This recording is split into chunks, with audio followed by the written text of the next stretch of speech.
नमस्कार दोस्तों, आपका अपने YouTube channel service to saving guide में बहुत बहुत स्वागत है।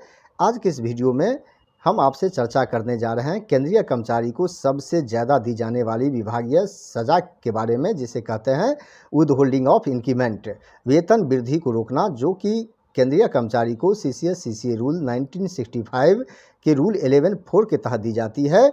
वैसे तो रूल 11 में 10 तरह की सज़ा का प्रावधान किया गया है और रूल 16 या फिर रूल 14 के तहत डिसिप्लिनरी प्रोसीडिंग चलाने के बाद अगर सरकारी कर्मचारी पर चार्ज साबित होता है तो डिसिप्लिनरी अथॉरिटी इसमें से कोई भी सज़ा कोई भी पेनल्टी अवार्ड कर सकते हैं। लेकिन 70% केस में देखा गया है कि केंद्रीय कर्मचारी को विदहोल्डिंग ऑफ इंक्रीमेंट की पेनल्टी दी जाती है, वेतन वृद्धि रोकने की सज़ा दी जाती है।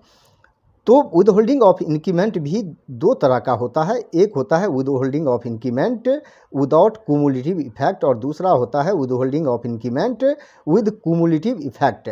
दोनों में अंतर होता है कि जब सरकारी कर्मचारी को withholding of increment without cumulative effect की पेनल्टी दी जाती है तो इस केस में जितने समय तक के लिए इंक्रीमेंट को रोका जाता है तो उतने पीरियड का लॉस होता है। लेकिन जब यह पनिशमेंट विद कुमुलेटिव इफेक्ट होता है तो इस केस में उस सरकारी कर्मचारी को इंक्रीमेंट का परमानेंट लॉस सहना पड़ता है और जितना लंबा टेन्योर ऑफ सर्विस होगा उतना ही ज़्यादा लॉस होगा, क्योंकि कुमुलेटिव इफेक्ट एक परमानेंट लॉस है और रेकरिंग लॉस है जिसे आप आसानी से कैलकुलेट नहीं कर सकते। Till the end of the service इसका बहुत बड़ा खामियाजा उठाना पड़ता है।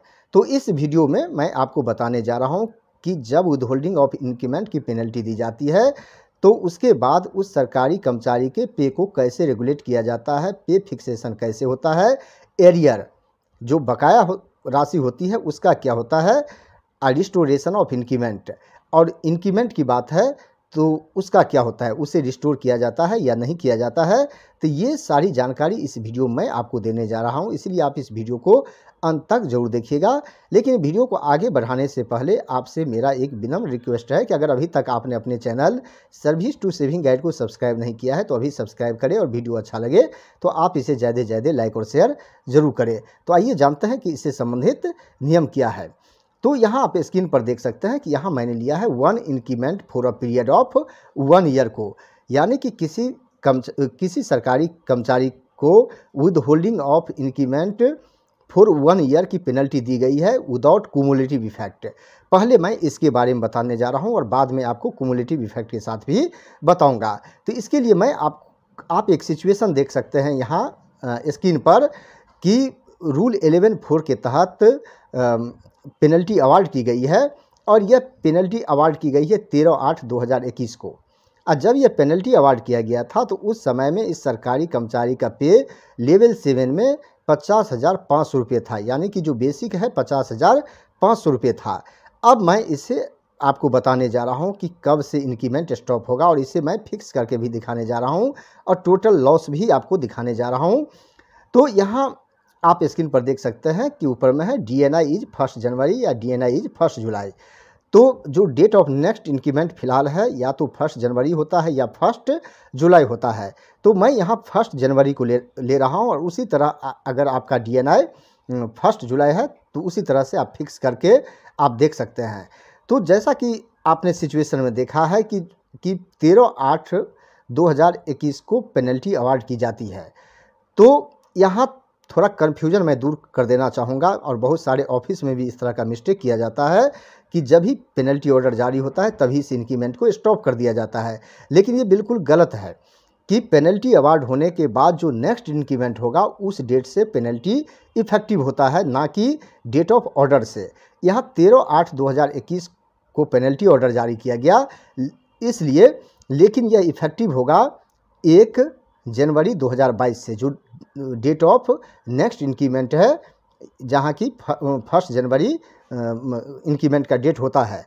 तो यहाँ देखिए 13/8/2021 से लेके 2021 तक ये 50,500 रहेगा। इसमें कोई फर्क नहीं पड़ेगा क्योंकि अभी पेनल्टी ऑर्डर लागू नहीं होगा, यानी कि पनिशमेंट अभी लागू नहीं हुआ है, अब लागू होगा इसके बाद।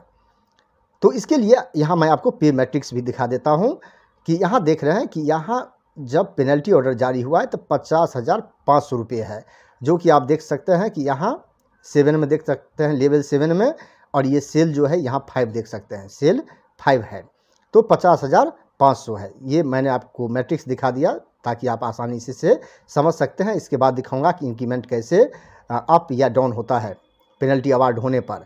अब पेनल्टी इफेक्टिव होने का टाइम आता है।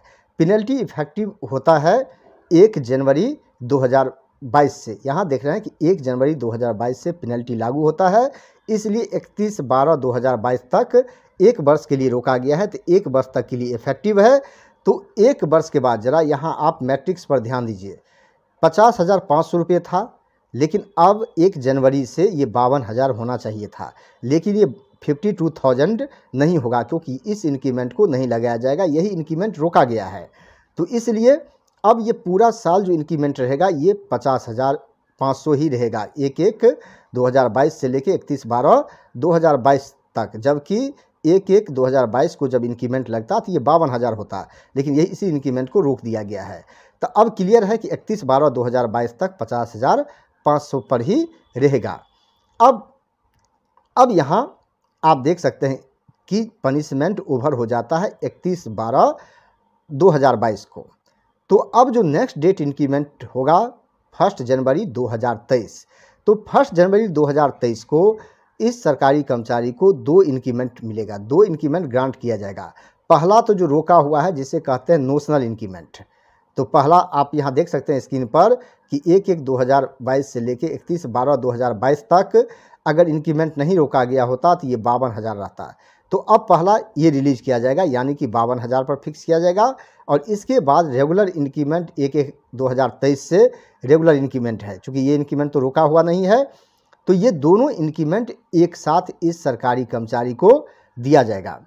अब इसके देने के बाद आप यहाँ देख सकते हैं प्रोग्रेशन कि 50,000 से नोशनल इंक्रीमेंट आएगा 52,000 पर जो रुका हुआ था, और उसके बाद रेगुलर इंक्रीमेंट 53,600 1 जनवरी 2023 से फिक्स होगा, यानी कि पनिशमेंट या पेनल्टी पीरियड ओवर होने पर इंक्रीमेंट को रिस्टोर कर दिया गया।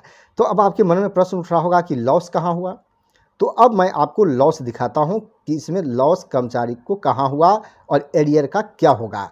अब यहाँ देखिए पेनल्टी के कारण मैं पे दिखा रहा हूँ कि जनवरी 22 से लेके दिसंबर 22 तक पेनल्टी के कारण कितना पे मिला इस कर्मचारी को। उसके लिए आप यहाँ एप्लीकेबल डीए भी दिखा रहा हूँ कि इस तरीके से मैंने कैलकुलेट किया है। 13/8/2021 से 31% था, 1/1/2022 से 34% है, और 1/7/2022 से मैंने एक्सपेक्टेड 37% लिया है, और उसके आधार पर मैंने यहाँ कैलकुलेट किया है। तो आप हर महीने का देख सकते हैं कि यहाँ बेसिक सेम रहा है पूरे ईयर, जबकि ये 52,000 होना चाहिए था, लेकिन वो इंक्रीमेंट रुका हुआ है। तो 50,500 रुपये के हिसाब से ही इस सरकारी कर्मचारी को पे दिया गया। तो ये डीए है, और यहाँ डीए प्लस टीए, तो ये सारा जोड़ के इस सरकारी कर्मचारी को 8,50,398 रुपये मिला पेनल्टी के कारण। अब मैं दिखाता हूँ अगर पेनल्टी नहीं मिलता तो इस पीरियड में इस सरकारी कर्मचारी को कितना पे मिलता। पे that would be without penalty. अब देख लीजिए उसी तरह से यहाँ पर अगर पे नहीं रुका होता तो 52,000 का बेसिक होता। अब 52,000 के हिसाब से 52,000 के हिसाब से जो टोटल एनुअल ग्रॉस सैलरी बनता 8,74,788 रुपये बनता। लेकिन यहाँ मिला कितना वो ज़रा आप देखिए कि मिला कितना। तो ये पहले में जाइए, मिला है 8,50,398। तो अब दोनों के मिला के लॉस कितना हो रहा है यहाँ पर आप देख सकते हैं कि दोनों के मिला के जो लॉस हो रहा है 24,390 रुपये एक वर्ष में लॉस हुआ है। जो इंक्रीमेंट नहीं मिलने के कारण लॉस हुआ है यहाँ पे 24,390 रुपये। अब यही जो राशि है इसको हम एरियर कह सकते हैं, और यहाँ लॉस क्या हुआ तो यही एरियर इस सरकारी कर्मचारी को नहीं दिया जाएगा, और यही एक्चुअल लॉस होता है। कई सारे प्रश्न आते हैं कि एरियर कब मिलेगा, तो एरियर नहीं मिलेगा, यही एरियर आपका लॉस है। अगर एरियर दे ही देता तो पेनल्टी देने से सरकार को फ़ायदा क्या होता है, डिपार्टमेंट को फ़ायदा क्या होता, तो यही लॉस आपको दिया गया है। अब इसमें भी अगर 1 वर्ष में इतना हुआ है, अगर 2 वर्ष के लिए रोका जाता है तो इसके डबल से ज़्यादा का लॉस होगा। आप यहाँ देख सकते हैं कि मैंने बता दिया है कि दोनों का 1 वर्ष और अगर 2 वर्ष के लिए दिया जाता है तो डबल से ज़्यादा का लॉस वहाँ होता है। तो जैसे 1 वर्ष का मैंने कैलकुलेशन दिखाया, उसी तरह आप दूसरे वर्ष का भी कैलकुलेशन निकाल सकते हैं। तो यही एक्चुअल लॉस है 24,390 रुपये 1 वर्ष में। अब आपके मन में प्रश्न उठ रहा होगा कि अगर कुमुलेटिव इफेक्ट के साथ होगा तो इसका क्या प्रभाव होगा। तो आप यहाँ देख सकते हैं कि कुमुलेटिव इफेक्ट के साथ होता तो इसका बहुत बड़ा प्रभाव होता कि ये जो 52,000 का यहाँ देख रहे हैं कि एट द एंड इंक्रीमेंट को रिस्टोर कर दिया गया, यानी कि 1 जनवरी 2023 से 2 इंक्रीमेंट लगा, एक 52,000 पर गया, उसके आगे एक रेगुलर 53,600 पर गया। अगर ये कुमुलेटिव इफेक्ट के साथ होता है तो इस केस में जो नोशनल इंक्रीमेंट दिया गया है, जिसे जोड़ दिया गया है, वो नोशनल इंक्रीमेंट नहीं मिलता, यानी कि पनिशमेंट ओवर होने के बाद इस सरकारी कर्मचारी का पे होता पे फिक्स होता 52,000 पर, 52,000 पर, यानी कि 1 इंक्रीमेंट का लॉस, और जितना लंबा समय होगा उतना ही लॉस बड़ा होगा। और इसे आप खुद कैलकुलेट करके देख सकते हैं। इसे कहते हैं परमानेंट लॉस ऑफ इंक्रीमेंट। ये यानी कि उस ईयर में कोई इंक्रीमेंट मिला नहीं और कभी मिलेगा भी नहीं, ये इसलिए इसे एक बहुत बड़ी सज़ा माना जाता है। इसे एक तरह का मेजर पेनल्टी माना जाता है। भले ही ये माइनर पेनल्टी में आता हो, लेकिन कोर्ट का भी कहना है कि एक तरह का मेजर पेनल्टी होता है। इसलिए ये सज़ा बिना फुल फ्लेज इंक्वायरी के जनरली सरकारी कर्मचारी को नहीं दी जाती है। तो ये जो कुमुलेटिव इफेक्ट के साथ होता है, इसमें इंक्रीमेंट को रिस्टोर नहीं किया जाता है। जितने अगर 1 इंक्रीमेंट कुमुलेटिव इफेक्ट के साथ रोका जाता है तो इंक्रीमेंट गायब हो जाता है हमेशा के लिए। आप इसे सिंपल ऐसे समझ सकते हैं। तो दोस्तों, आपने देख लिया कि पे कैसे रेगुलेट होता है, फिक्स कैसे होता है, एरियर का क्या होता है और इंक्रीमेंट का क्या होता है। तो मुझे पूरा विश्वास है कि आपको वीडियो अच्छा लगा होगा और जानकारी मिल गई होगी जितनी आपको ज़रूरत है। और वीडियो अच्छा लगा तो आप इसे ज़रूर ज़्यादा से ज़्यादा लाइक और शेयर ज़रूर करें। इस वीडियो को अंत तक देखने के लिए बहुत बहुत धन्यवाद।